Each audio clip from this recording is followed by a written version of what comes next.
What's up, Thrashers, and welcome back to Thrash Reviews, where yours truly, Thrash Maniac 99, continues to review upcoming hard rock and heavy metal albums in the calendar year of 2016, and tonight's a big one that came out yesterday that I didn't get to until now, the 8th studio release from underground legendary Bay Area thrash metal band Death Angel. The new album's called The Evil Divide.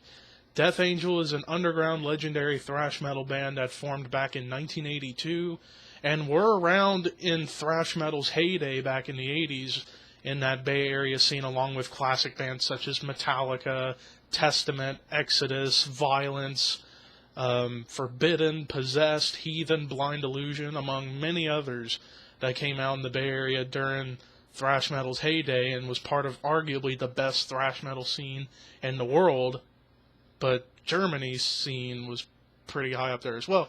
But anyways, away from that, they put out 3 records between the late 80s, early 90s, with classics such as the Ultraviolence, Frolic Through the Park, Act 3, up until they broke up in 91 after a near-fatal bus accident they had while they were getting ready to open the Clash of the Titans tour for Slayer, Megadeth, and Anthrax.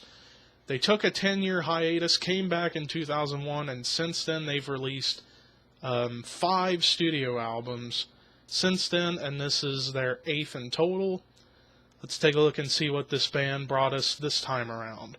The first track on the album is called The Moth, and it's a 4.5-minute blistering opener, fast guitars, fast drumming, the bass is very prominent, but I think the star of the song as well as the album is vocalist Mark. He is just an absolute machine when it comes to singing. He's got a very solid high voice, and at times throughout the record, he kind of sounds like Joey Belladonna from Anthrax at times, which kind of made me think, am I listening to an Anthrax record? Not saying that's a bad thing, it actually gave the album a little bit of uniqueness vocally. And this track certainly kicked off a solid release. Let's continue onward. The next track I want to talk about is Lost, which is a near 5-minute tune. And this is probably the softest song of the album, where it wasn't so fast or as heavy as the other tracks. It was more of a softer, kind of almost a ballad, but not really. So Mark kind of showed some emotion in his voice when it comes to full-on clean singing. And also, the song tells a story about losing your way and then trying to come back and find the positivity in your life. And that's a very powerful tune as far as the lyrics go, but also the instrumentation was on point, despite it being probably the softest track of the album. Some people might hate the album because of this, but hey, you need to expand your horizons sometimes, people. Let's move on. The next track I want to talk about, probably my favorite track of the album, Hatred United, United Hate. Near over 5-minute track that features a guitar appearance from Sepultura's Andreas Kisser, and his solo was absolutely blistering. And this was one of the faster songs of the album, and probably the heaviest song of the album. If you like to hear your guitars really crush throughout an entire track, this is a song for you. Let's move on to the final track of the album, Let the Pieces Fall, which was the longest song of the album at nearly 6 minutes.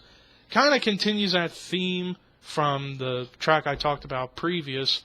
It just absolutely blows your mind away as far as the speed of the playing, the tightness in the musicianship, and so on and so forth. So overall with this record, top to bottom, every song in this album is memorable, if you ask me. All the tracks have their own unique take, and it has their own unique flavor. And with that being said, if I were to rate this album, you want to talk about a high-scoring album, this is going to be on the Album of the Year list in December, folks. 97 out of 100. Wow! What a year it's been so far, and this album just continues that trend.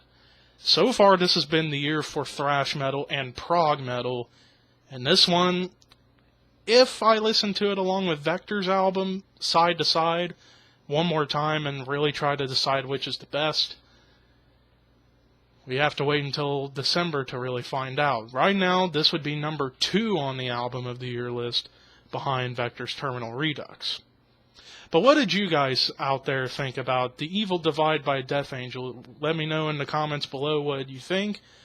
Until next video, peace, and have a good Saturday night.